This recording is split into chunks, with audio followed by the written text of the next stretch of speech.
Kalau gitu siapa? Dua orang dan orang-orang ketiga ini family, keluarga. Maka itu dari awal saya katakan bukan gereja, bukan Sunday service yang menjadi his representative. Bukan. Siapa? Keluarga. Nah, season pertama lagi sekali. Kita belajar siapa itu suami istri. Saudara, tidak ada ayat lain dalam Alkitab yang memberitahukan kepada kita siapa yang bisa menghadirkan surga dan Tuhannya ke dunia. Kecuali ayat ini. Hanya family yang bisa menghadirkan surga dan Tuhannya ke dunia. Amin kan? Kalau kita sepakat, ini sungguh-sungguh hebat, ini sungguh luar biasa. Maka itu mari kita jaga baik-baik dalam pernikahan kita. Saya sejak Roh Kudus memberikan saya revelation, pewahyuan tentang ayat ini. Maka Tuhan memberikan saya gambar yang paling mudah. Mungkin saudara bisa gambar di kertas saudara. Atau saudara pakai jari saudara. Coba kita bentuk segitiga. Triangle begini ya, bentuk segitiga. Mau digambar boleh. Bayangkan dalam pikiran saudara. Ya, nah berarti kalau segitiga ada 3 garis bukan? Oke. Nah, lalu ada 3 ujungnya, 3 ujung akhirnya. Garis yang pertama, ya, tulis suami di sini. Garis yang kedua sini itu istri. Oke. Nah, menurut Efesus 2, Yesus itu fondasinya. Betul enggak? Keluarga dibangun, Yesus adalah fondasinya. Oke? Jadi suami istri dan ini Yesus yang dibawa. Kalau hubungan suami istri itu baik, ujung atas. Oke? Jadi tertutup hubungan suami istri. Suami istri boleh pisah harta dalam arti untuk macam-macam alasan. Boleh, tidak apa-apa. Secara hukumnya, kertasnya. Tapi secara pemakaian harus selalu sama, harus tahu. Maka itu terlalu kalau sampai istri atau suami nggak pernah tahu jumlah uangnya di bank ini berapa. Yang disimpan berapa. Alasannya, kalau dia tahu habis nanti itu, wah itu celaka lagi. Berarti, dengarkan. Kalau untuk uang saja nggak saling percaya, ngapain kawin? Loh betul tidak sih? Kalau untuk uang aja nggak saling percaya, lalu hubungan seks, maaf, ini pelacur, ini perzinahan. Nggak percaya orangnya, maaf, mau badannya, kurang ajar betul itu. Ngerti nggak hukum ini?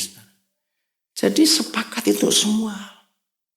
Maka itu dalam pelayanan konseling pernikahan saya selalu memberikan peraturan tergantung penghasilan suami istri. Jadi misalnya gini, nggak mungkin suami istri kemana-mana bareng terus bukan? Nggak mungkin. Kan bukan kembar siam. Istilahnya, sehingga bareng terus itu. Nah, kalau si istri di sana, suami di sana, atau mau beli barang, handphone lagi mati misalnya, nggak bisa tanya, boleh nggak beli ini? Nah, pakai kesepakatan. Biasanya saya beri buat kesepakatan masing-masing. Misalnya, kalau kamu mengeluarkan di bawah $100, itu nggak usah ngomong. Dah, sini-sini boleh. Misalnya. Tapi kalau di atas $100, ada perjanjian. Tunggu kompromi dulu. Nah, jadi jangan belanja dulu kalau nggak ada pasangannya di situ. Tunggu dia. Karena kita sudah buat deal. Berapa plafonnya paling tinggi. Ngerti contoh ini saudara? Itu untuk menjaga kesehatan. Sehingga nggak sampai ribut.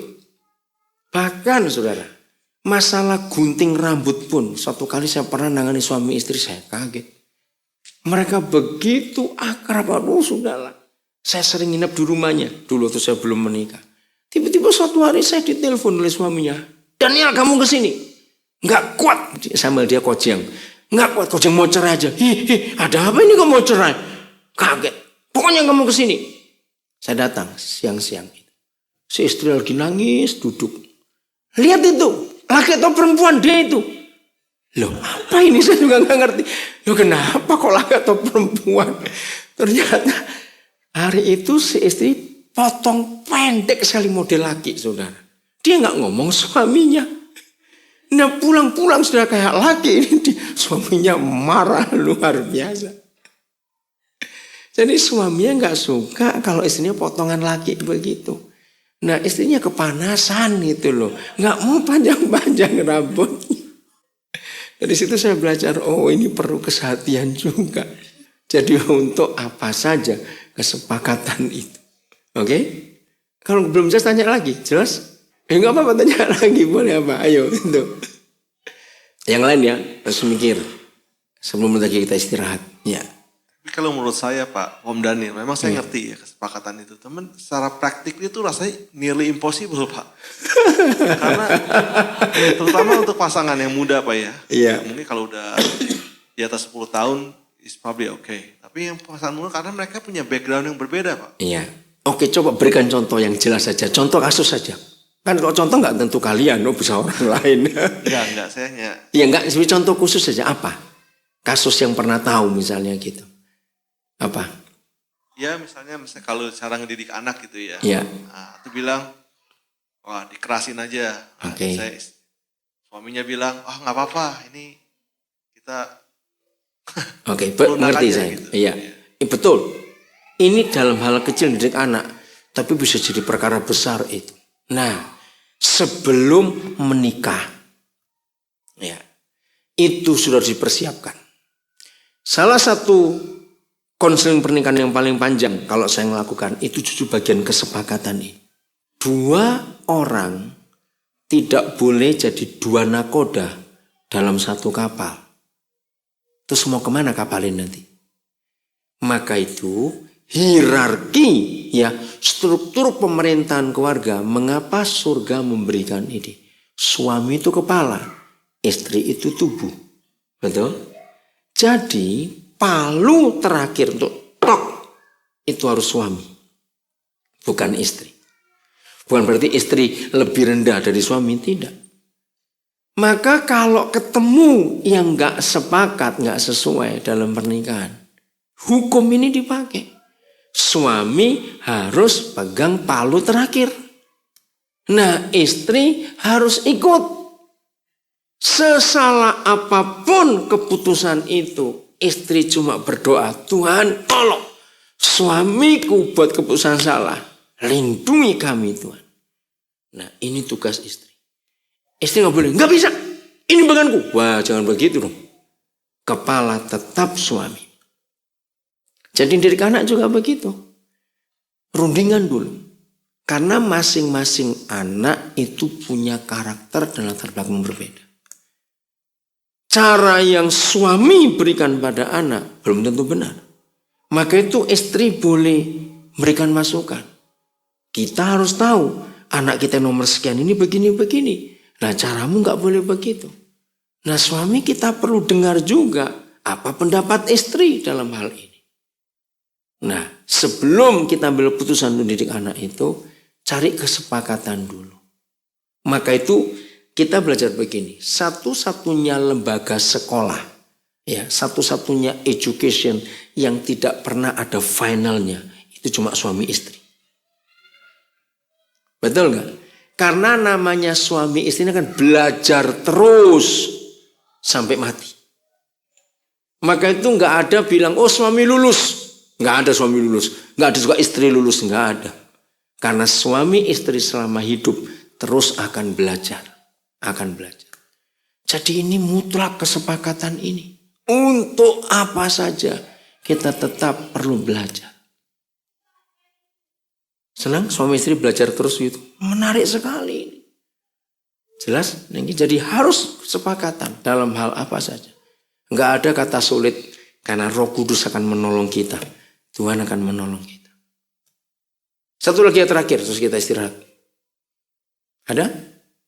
Iya. Apakah kata sepakat itu hanya untuk suami istri, Pak? Kalau kita perlu kesepakatan dengan sahabat gimana? Kalau kata kesepakatan itu nggak harus untuk suami istri. Untuk semua agreement dalam dealnya kita perlu sepakat. Tapi covenant, nah ini bedanya. Memang dalam bahasa Indonesia nggak jelas. Kalau covenant itu hanya kita suami istri dan kita dengan Tuhan. Tapi kalau kesepakatan perlu di gereja kita perlu kesepakatan. Dalam hidup bermasyarakat kita perlu. Apalagi usulan kontrak ya untuk bisnis, harus sepakat juga. Tapi lebih dalam dari kata sepakat adalah covenant itu suami istri. Harus itu. Jelas ya, jadi sepakat boleh untuk semua, tapi covenant kata ini untuk suami istri itu harus. Itu mutlak. Ya ayo kita belajar dalam menggunakan uang atau lama-lama apa saja yang kita masih lemah di bagian ini. Begitu pula hubungan suami kepada Yesus itu baik. Dan hubungan istri kepada Yesus juga baik. Bisa bayangkan? Berarti rumah tangga ini tertutup aman. Lagi sekali, hubungan suami kepada istri itu menutup bagian atas puncaknya. Lalu hubungan suami kepada Yesus dan hubungan istri kepada Yesus itu juga tertutup rapat.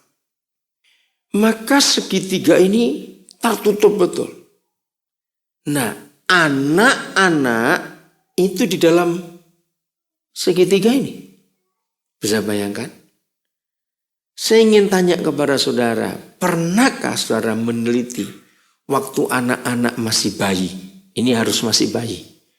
Kalau sudah dewasa, agak sulit mendeteksinya. Dan saya sudah tanya kepada banyak, kalau saya berkata ratusan rumah tangga. Dan ternyata jawabannya sama. Semua orang tua pasti punya pengalaman ketika anaknya masih baby. Kalau malam rewel, gelisah, nggak bisa tidur, badannya panas, itu mengganggu sekali. Anak itu nggak bisa cerita dia kena apa. Nah, biasanya orang-orang tua berkata, oh kembung dia, masuk angin. Betul enggak? Pernahkah saudara meneliti 100%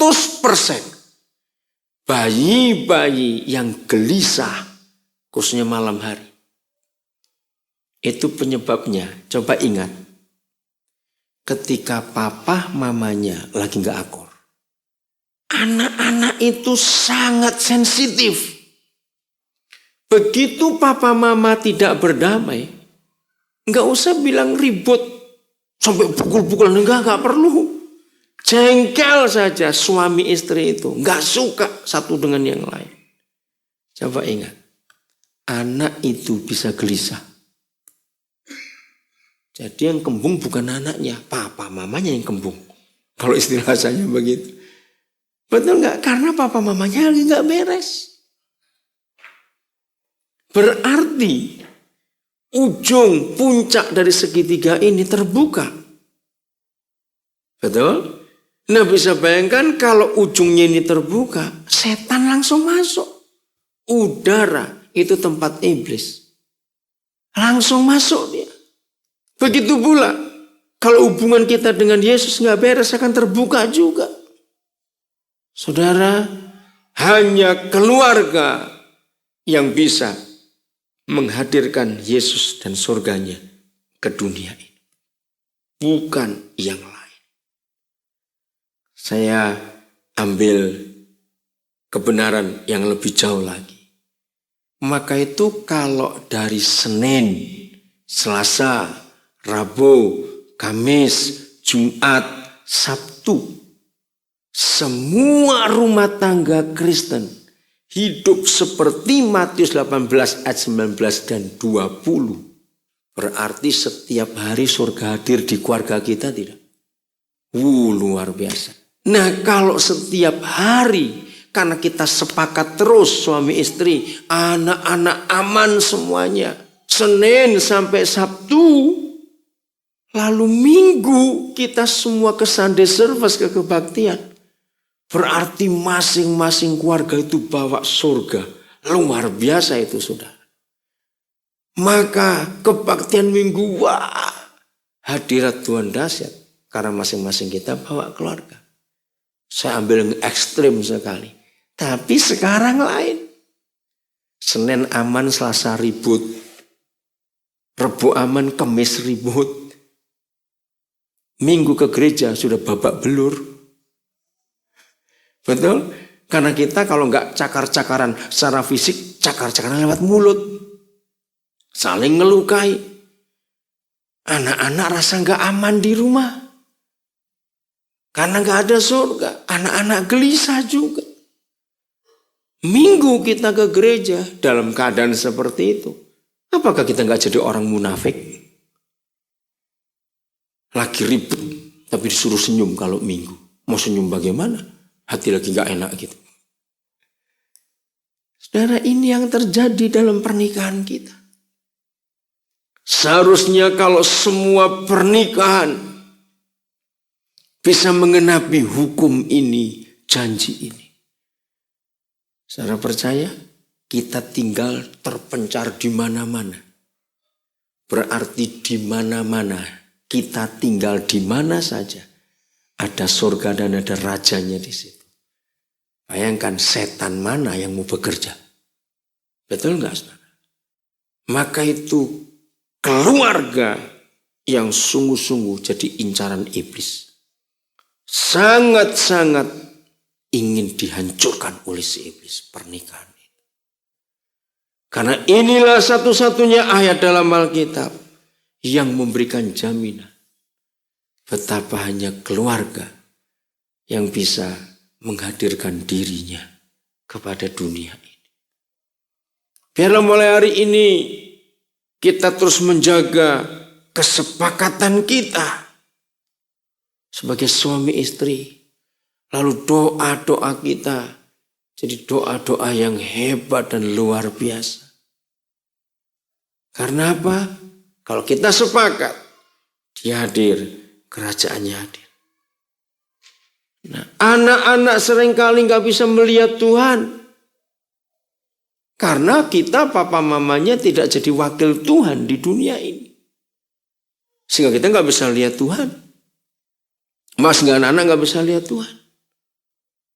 Jadi penting sekali kesepakatan ini dalam kehidupan kita. Saya akan segera selesaikan bagian ini, tapi sebelumnya saya ingin beri kesempatan saudara untuk kita diskusi. Ya, setiap satu pelajaran selesai, saya beri kesempatan saudara diskusi. Dan tolong mana Iwan mesti pakai mikrofon satu supaya tetap terekam pertanyaan nanti itu. Jadi yang bertanya silakan maju karena nggak ada wireless di sini. Mari kita lihat ayat ini supaya kita makin kuat di dalam Dia. Dan saya ingin saudara siapkan pertanyaan-pertanyaan. Efesus pasal yang kelima ayat yang ke-29 mulai. Efesus 5 mulai 29 sampai ayat yang ke-33. Sudah, Efesus 5, 29 sampai 33. Judul di perikop ini, ayat 22, judulnya saudara perhatikan. Kasih Kristus adalah dasar hidup suami istri. Ayat 29, saya akan baca.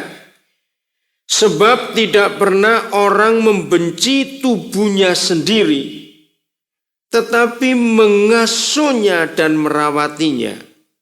Perhatikan penekanannya, emfasisnya.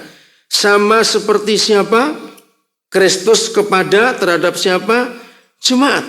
Nah, kita tahu saudara, hubungan Yesus dengan kita sebagai gereja itu hubungan suami istri. Katakan amin. Betul? Nah, sebagai suami, Dia sangat mengasihi kita, gerejanya, mempelai perempuannya atau istrinya. Dia sangat mengasihi. Kita nggak perlu ragu-ragu soal itu.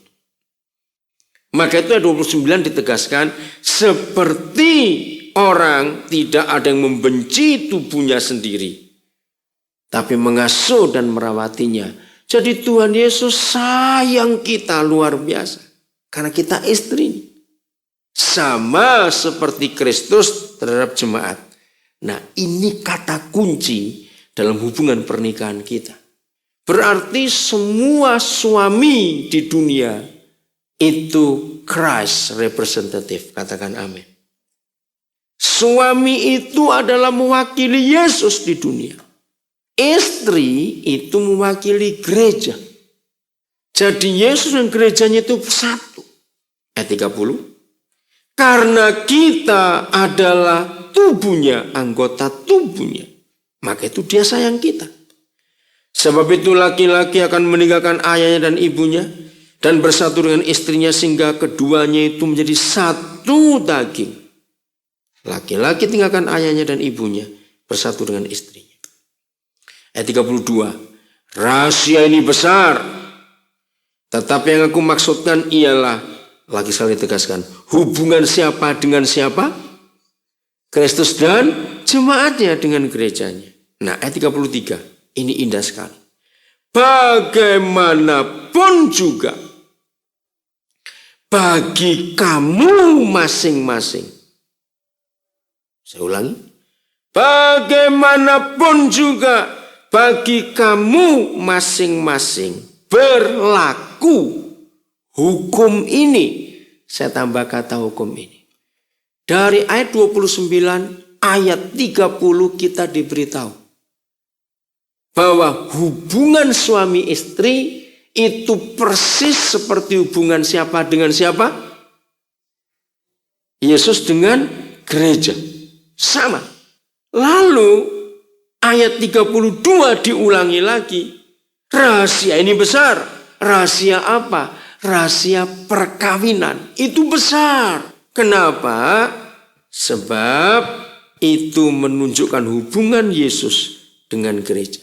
Jadi, kalau ayat 33 berkata, bagaimanapun juga bagi kamu masing-masing berlaku hal ini atau hukum ini. Saya tanya kepada saudara, kata bagaimanapun juga bagi kamu masing-masing, itu hanya untuk kita manusia, suami istri, atau juga termasuk Yesus dengan kita? Ayo jawab. Bagaimanapun juga bagi kamu masing-masing berlaku peraturan ini, berlaku hukum ini. Itu hanya untuk kita suami istri atau juga termasuk untuk Yesus dengan kita? Coba jawab, nggak usah ragu-ragu. Termasuk semua bukan? Kita suami istri dan juga Tuhan Yesus dengan kita. Ini penting sekali kalau kita sudah bisa mengerti ini. Akan gampang menjawab pertanyaan. Kalau begitu, Yesus boleh nggak menceraikan kita? Ayo cepat jawab, Yesus boleh nggak menceraikan kita? Tidak akan. Karena hukum ini berlaku untuk dia juga. Saya teruskan dulu ayat 33. Ya. Bagaimanapun juga bagi kamu masing-masing berlaku hukum ini. Suami, kasihlah istrimu seperti dirimu sendiri. Dan istri hendaklah menghormati suaminya. Jadi saudara sudah setuju untuk Tuhan Yesus juga menggenapi hukum ini? Iya? Oke. Siapa masih ingat dan ini banyak dipakai dalam masyarakat? Karena ada ayat yang salah ditafsirkan. Boleh menceraikan istrinya atau suaminya kalau karena berzina. Nah, ayat itu salah ditafsirkan. Kalau kita pakai ini untuk Tuhan Yesus, maaf ya, jangan saudara marah dulu saya berkata. Kita kan istrinya Yesus bukan? Betul? Percaya? Ayo jujur. Sebagai istrinya Yesus kita pernah berzina enggak? Ayo. Kalau kita pakai hukum surga, melihat orang lain aja terangsang sudah berzina itu. Berarti berapa kali kita sudah berzina? Nah, kalau pakai hukum boleh menceraikan istri kalau berzina. Ayo jawab. Berarti sudah lama gak kita diceraikan oleh Tuhan Yesus? Kalau model kita seperti ini. Ngerti maksud ini saudara? Tapi karena bagi kamu masing-masing berlaku hukum ini, maka Tuhan Yesus pun tidak bisa ceraikan kita. Amin. Jadi nggak ada alasan karena berzina boleh ceraikan, tidak. Kalau kita pakai hukum surgawi, kalau suami ngotot karena istriku selingkuh, maka aku boleh cerai. Tanya dulu suaminya, apa kamu gak pernah berzina juga? Ngerti kata ini saudara? Jadi hukum itu tidak kuat. Tuhan Yesus menggunakan hukum ini dan sungguh luar biasa. Bagaimanapun juga dia tidak akan menceraikan kita karena dia mengasihi kita. Nah, suami istri, inilah ayat yang kuat untuk kita tetap hidup sepakat suami istri. Apapun yang terjadi pada pernikahan kita, hukum ini tetap berlaku untuk kita. Suami istri tetap tidak bisa saling menceraikan. Apalagi kalau sudah pakai hukum, suami itu kepala, istri itu tubuh. Maka kalau ada suatu hari istri nggak suka sama suaminya, lalu dia mau cerai, maka sama dengan saudara potong kepalamu sendiri itu ganti kepala ayam begitu. Kan nggak mungkin. Jadi nggak bisa ceraikan. Begitu pula kalau suami nggak suka pada istrinya, dia akan buang tubuhnya. Menakutkan cuma jalan kepalanya saja kemana-mana. Maka hukum ini harus kita simpan baik-baik. Jadi tidak ada perceraian sesalah apapun dalam pernikahan. Karena kesepakatan itu penting. Menghadirkan surga ke dunia. Mereka yang diundang ini mendengar dua orang mengucapkan vow-nya tadi. Baru mereka waktu tamu-tamu pulang itu tanda tangan. Nah, buku tamu itu disimpan oleh suami istri sampai selama umur pernikahan ini. Untuk apa buku tamu itu disimpan? Suatu hari kalau yang diundang itu dengar kabar yang macam-macam tentang pernikahan itu, apalagi dengar mau cerai, maka yang diundang datang ke rumah pengantin itu, terus tanya mana buku tamumu waktu kamu kawin dulu. Lalu tamu itu membuka halaman tanda tangannya, ini tanda tangan kami. Kami dengar bahwa kamu sudah pernah janji. Kenapa sekarang kamu melanggar janji itu? Waktu saya belajar sejarah itu, saudara, saya kagum. Nggak tahu bagaimana modelnya orang Indonesia. Ketika tradisi buku tamu sampai di Indonesia jadi nomor kado, itu kurang ajar betul itu. Betul akan di nomor kadonya, nomor berapa di buku tamunya supaya dicek ini tamu ini ngasih apa. Itu jahat sekali. Pada sejarah buku tamu nggak begitu. Dan suatu kali waktu ada orang di Belanda menikah 25 tahun, kami hadir. Kami suami istri hadir. Begitu saya masuk, dia tanya, apakah hadir waktu mereka nikah dulu? Bilang, enggak, baru kenal. Waktu mereka dulu enggak kenal. Kenapa saya tanya? Karena ada dua buku.